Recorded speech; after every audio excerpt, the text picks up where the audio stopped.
My name is Jason Miller. I toil away as a laborer in a modest factory, lacking any noteworthy qualifications. Straight out of high school, I plunged into the workforce, compelled by financial constraints that rendered quitting an unattainable luxury. Despite the meager earnings, I trudged on, my wallet now holding only a lone $100 bill, scarcely sufficient for mid-month expenses. With around $500 resting in the bank, I reckoned I'd scrape by somehow.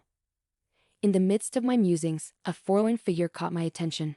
A disheveled girl clad in a high school uniform not familiar to our locale stood before me. Despite the chill in the air, she wore no coat, her knees marred by scrapes, and her attire in disarray. What's troubling her? My curiosity piqued. I halted my stride to observe her plight. Shouldn't she be heading home? Seated there at this hour, perhaps she's taken ill. Her attempts to warm her freezing fingers by rubbing them together did not escape my notice. Leaving her be risks her getting caught up in trouble. What's the best course here? Resolving to act, I ducked into a nearby cafe, procured some steaming beverages and donuts, and approached her. As I drew near, the girl tensed, a hint of fear flickering across her features. Good evening. No need to fear. I won't harm you. I noticed you seemed cold, and I thought it offers some warmth. Would you like this?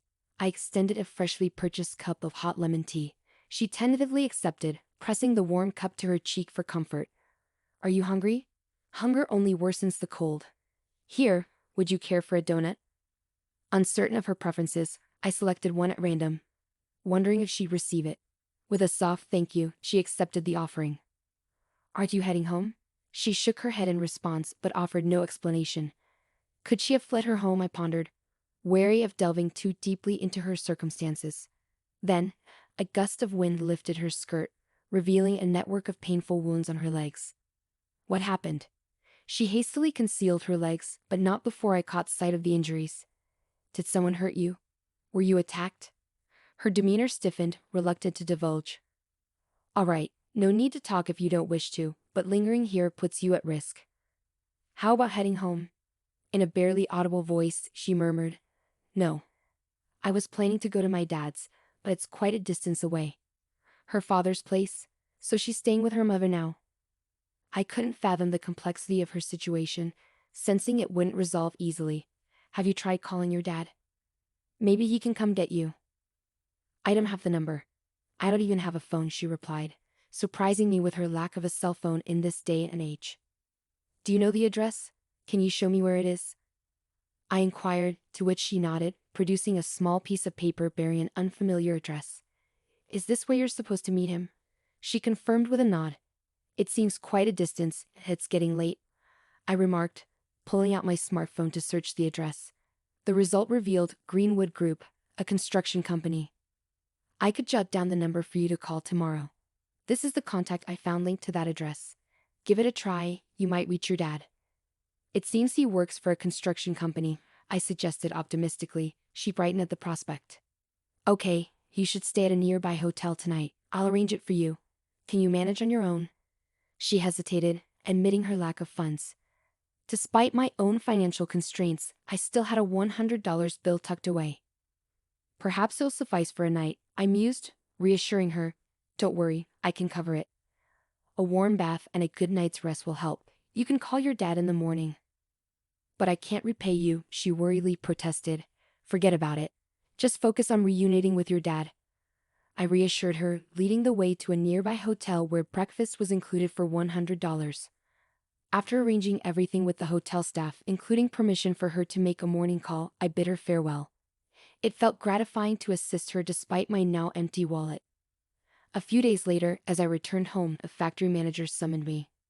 Smith, you wanted to see me. The summons from the manager marked a first for me in my tenure at the factory. With a nervous air, I stepped into his office.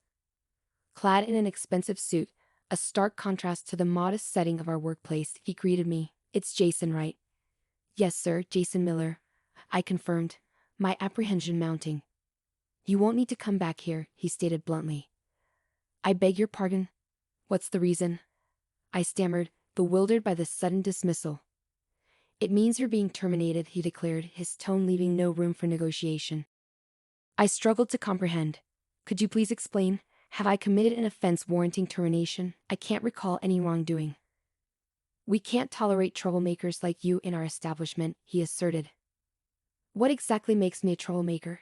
And are you connected with the mafia? I blurted out, my mind racing with confusion. What? Absolutely not. That's absurd, he denied vehemently. I offered you a job straight out of high school, and now you're implicated with the mafia. That's preposterous. I've never had any dealings with the mafia, nor have they approached me, I protested vehemently. Your protests don't change the fact that the mafia is inquiring about you.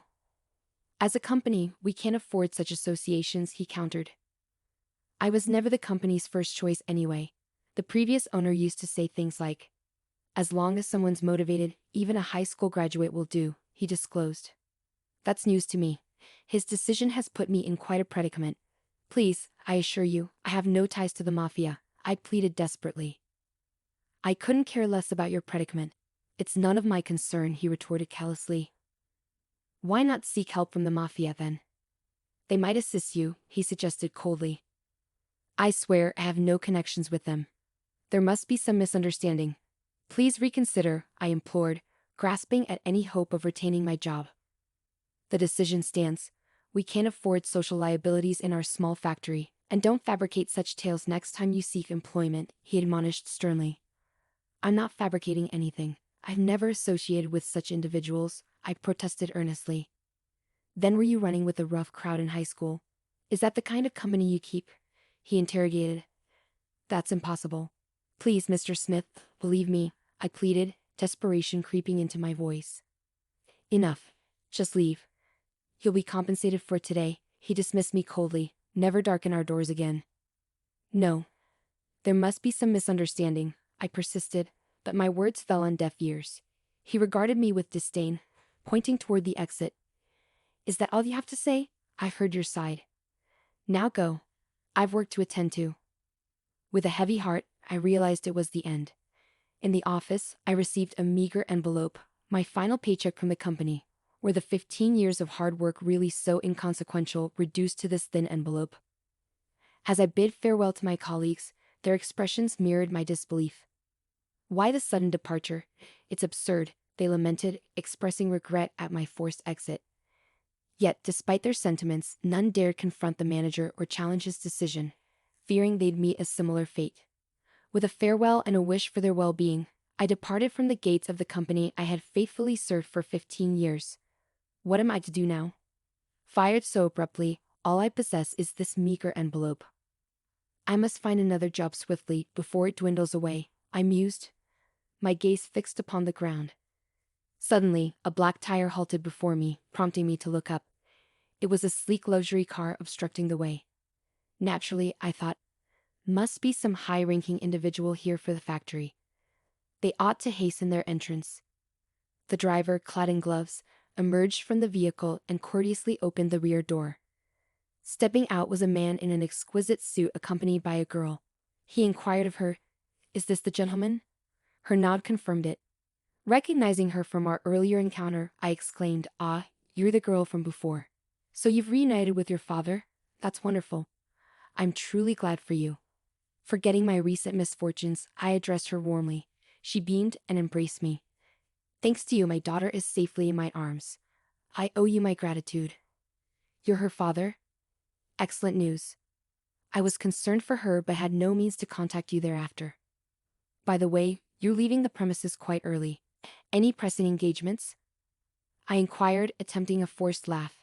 It wouldn't do to divulge my recent dismissal to someone I'd just met, especially someone likely of high rank, evident from the lavish car and attire. It felt improper to engage with such a figure. "If you're not pressed for time, I'd like to express my appreciation. It's nearly lunchtime. Would you care to join me?" He offered graciously. "Oh no. That's too generous." I couldn't possibly accept gratitude for simply doing what was right, I demurred. "Come now. Don't be so modest. Should you have other commitments, I won't insist. But if you're available, please allow me to treat you." "A mere thank you hardly suffices for saving my daughter," he insisted earnestly, a sense of sincerity in his words. Initially, I hesitated, feeling that as a recently dismissed individual I had no pressing engagements. Besides, job hunting in my current downtrodden state seemed futile. However, considering my circumstances, I relented, saying, "If you insist, then I'll accept your generous offer," and agreed to accompany them. Stepping into the car, I was whisked away to a posh restaurant. "Excuse me, I'm not exactly dressed for this," I remarked, gesturing to my work attire, hardly suitable for such an upscale establishment. Expecting a modest diner at best, I was taken aback by the opulence. Yet the man chuckled heartily, dismissing my concerns with, "Don't worry about it. Clothes don't dine." With his encouragement, I followed him, noting the lack of fuss from the hostess, who greeted me with a smile, indicating he was a regular. The ambience of the private room exuded luxury, albeit making me feel somewhat out of place. Despite my discomfort, as the conversation flowed and drinks were poured, I found myself gradually relaxing. The genuine smiles exchanged between father and daughter, coupled with the sumptuous fare, began to thaw my apprehension. It felt surreal, being amidst such extravagance as a high school graduate. Yet, with each sip and bite, I couldn't help but savor the moment, sensing it might be my first and last taste of such indulgence. Eventually, the man disclosed his identity. "I should have introduced myself earlier, but that's unlike me," he admitted, offering me a business card bearing the name B of Greenwood family. "Oh my," I thought, my mind jumping to conclusions. "I apologize," he interjected swiftly. "No need for apologies." "You're right," I replied, realizing my faux pas. "But you see, even a mafia member is a parent. Thanks to you, I'm reunited with my daughter." "I'm truly grateful," he confessed earnestly. "Oh, it was my pleasure," I replied sincerely, touched by his gratitude. "May I ask something?" "I've been curious about why she was there that day," I inquired. "That's because, you see, her mother and I divorced years ago. Shortly after she remarried, her new husband appeared to be the vice president of a small factory. However, after her passing, his new wife took over the household.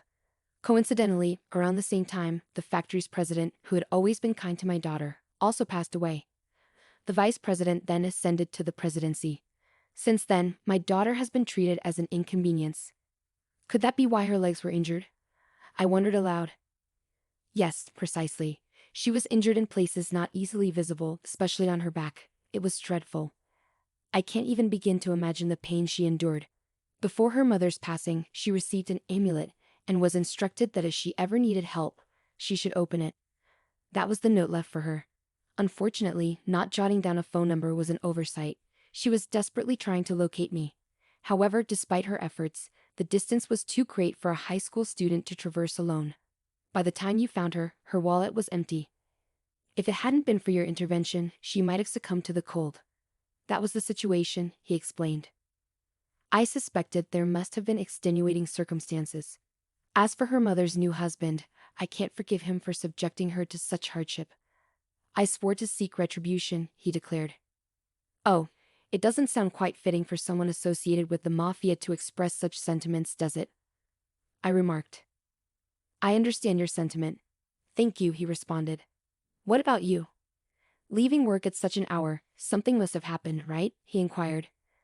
"It may sound peculiar to share this with someone I've just met, particularly someone of your stature, but I was actually terminated from my job just now," I confessed.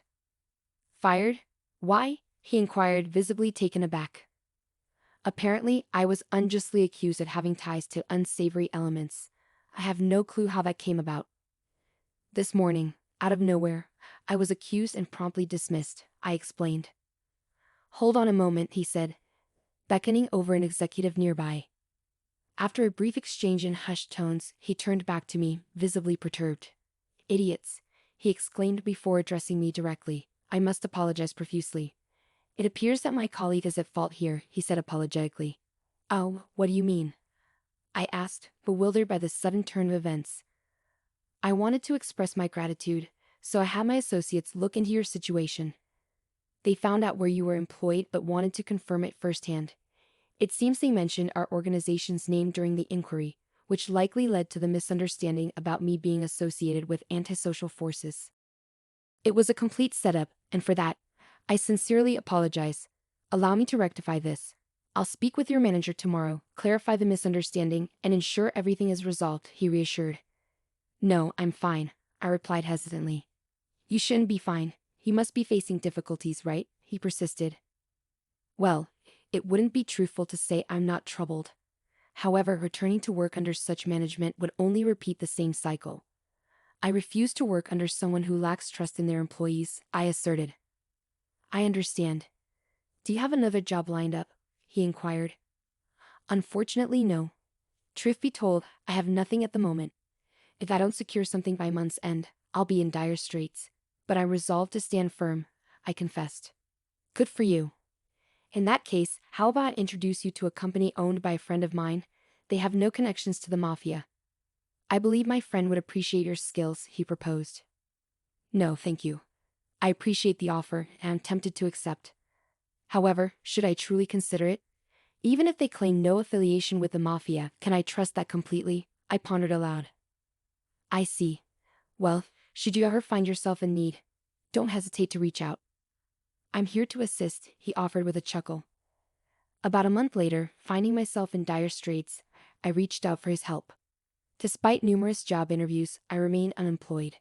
Faced with the prospect of settling for part-time work, he invited me for a drink, ensuring it was on him. It was a humble gesture considering his position, and I accepted, surprised to find such generosity from a mafia member. If it's a bar, you're not asking for much, huh? He quipped. That's not fair. I'm treating you, and you prefer a bar over a fancy restaurant, I retorted. Well, I've never been one for fancy restaurants. They make me feel uneasy. I'm more at ease in a casual bar, I confessed. I see. I suppose I didn't consider that, he conceded. With a beer mug in hand, I replied. I'll take this, thanks, and took a swig. So, have you had any luck finding the job? He inquired. Not yet, unfortunately. Being a high school graduate, it's proving to be quite challenging. I've applied to numerous companies, but no success, I admitted. That's a shame. Say, would you mind assisting me with something? He asked, causing my heart to skip a beat. Being asked for help by someone associated with the mafia didn't bode well in my mind. However, he continued, I understand if you're hesitant, but rest assured, my request is not what you might expect. Even though I'm affiliated with the mafia, not all our endeavors are nefarious. I merely seek justice for my daughter, he divulged. Justice, yes. Over the past month, I've been investigating the individual responsible for my daughter's suffering. It transpired to be the manager of the company you were employed at. He operates as the factory's manager. Unlike his predecessor, who wore work attire and engaged with the workforce, this man dons expensive suits and avoids the factory floor entirely. He resides in a luxurious neighborhood over an hour's drive away, which explains his habitual tardiness. Absolutely, a classic example of executive negligence. My daughter practically served as his maid, and it appears she wasn't even adequately nourished. Reduced to tears while eating a single bagel. Unbelievable, isn't it? Yes, unfortunately, it's true. How could he treat my daughter in such a despicable manner? He muttered, frustration evident as he finished his beer. Hence, my desire for retribution for my daughter. But when we talk about revenge, it's not about resorting to anything unlawful. I refuse to risk losing precious time with my daughter by ending up behind bars over a scoundrel like him. So we're approaching this legally. Legally? Yes, hence why I've established a company. What sort of company? It operates within the same industry, but truthfully, it's rather inconsequential. What I'm truly after is seizing control of that company. Seizing control? Yes, precisely. We'll orchestrate a takeover and oust the manager. I possess substantial incriminating evidence against him. He's drowning in personal debt, largely accrued from gambling and the like, and now he's funneling the company's profits to settle his debts. Is that so? Yes, that's precisely why the employees' wages have plummeted. They've seen a significant decline since the passing of the previous manager. That's correct. Our wages took a nosedive following the demise of the previous manager. It's clear now. We were all pawns in his scheme, toiling for his benefit. Hence, my resolve to oust him from the company and transform it into a place where employees are rightfully compensated. What fate awaits the manager once he's ousted? Well, I reckon he'll be in quite a bind. Additionally, it appears his wife married him solely for his wealth.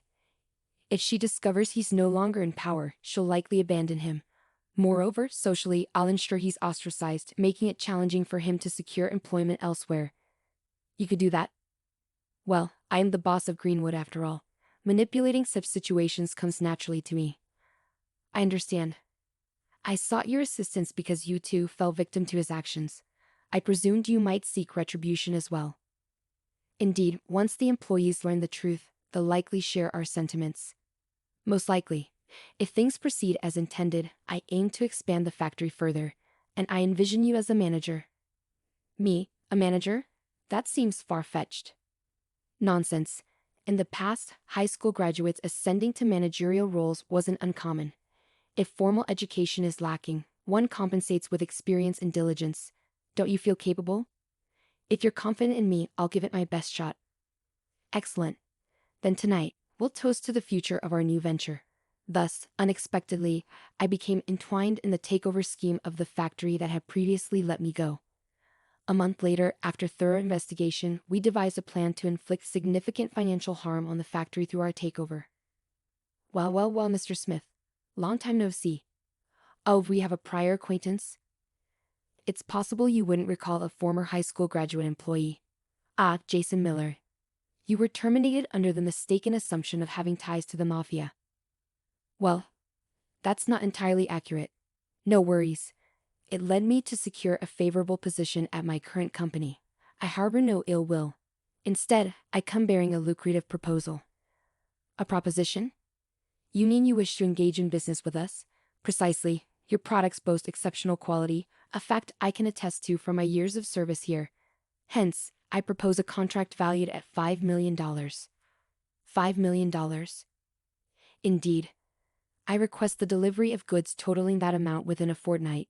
Upon confirmation of delivery, the $5 million will be transferred. That's quite generous. So shall we proceed with this contract? Of course, I said as I placed the contract on the table, urging him to sign without perusing its contents. He was elated by the mention of $5 million and hastily affixed his signature. Foreseeing the manager's lack of attention to detail, I had expected as much. Yet it still amused me to witness the behavior of a company manager. With the contract signed, he spurred the employees into action, driving them relentlessly and demanding they work without respite. Production surged forward, but when it came time for delivery, complications arose. No delivery company would take on the task, likely due to interference from the Greenwood. In desperation, Smith himself sought out carriers, only for a truck from the Greenwood to conveniently appear. Despite loading the goods and dispatching numerous trucks, delays ensued, with vehicles encountering various issues along the journey. Ultimately, the deadline passed without the goods arriving. I promptly contacted Smith and returned to the factory. The goods didn't arrive by the deadline. Our company has incurred significant losses, I informed him. This is a breach of contract, he protested. No, we fulfilled our end of the agreement. It clearly stipulates in the contract that failure to deliver results in a $5 million payment, I countered. That's preposterous. I wasn't aware of such a clause, he retorted. Mr. Smith, whether you were aware or not, it's clearly outlined here. Claiming ignorance won't absolve you of your responsibilities, I asserted. Impossible. My company doesn't possess $5 million. Then it appears we'll have to acquire this factory. This factory, it's clearly stated here. Even if the mishap occurred due to the carrier's fault, your company assumes full liability. You've signed the agreement, haven't you? Hold on, this is outrageous. Without the factory, it will spell disaster. Indeed, it appears so. No longer will anyone be able to settle the personal debts you've accumulated. How did you become aware of that? That's not all. It's likely your wife will depart as well. It seems she wedded you solely for your wealth. You were aware of all this and orchestrated this contract, he accused. It's not just me who harbors resentment towards you. That's why this course of action was taken. Now, the factory belongs to our company. Pack your belongings and depart, I instructed sternly. Unbelievable. With all my debts, he lamented, sinking into despair. Following his expulsion from the factory, he sought solace with his wife, imploring her assistance in clearing his debts. However, accustomed to a life of luxury, she chose to sever ties with the now destitute manager. Slamming divorce papers onto the table, she callously demanded compensation, further plunging him into insurmountable debt, leaving him in a state of profound suffering. Upon reporting the entire ordeal to the boss, he expressed satisfaction and commended my actions. Henceforth, he'll find no employment with any reputable company. He'll come to truly understand the consequences of betrayal. Yes, may he face torment in the depths of hell, I concurred. Presently you're the manager of this factory. Will you endeavor to expand the company for the benefit of the employees and yourself? My colleague inquired. No. That's not my primary motivation. I didn't undertake this for personal gain. I did it for the sake of my daughter, you, and all the hardworking employees at this factory. It's imperative that we prioritize the happiness of our employees, I clarified. Understood, sir. We'll ensure the employees' well-being, they affirmed. With that result, I resumed my role as the factory's manager, greeted warmly by my former colleagues. Thank you all for remaining steadfast. Together, let's strive to enhance the factory and ensure every employee receives fair compensation. This factory belongs to all of us, I proclaimed during my inaugural address.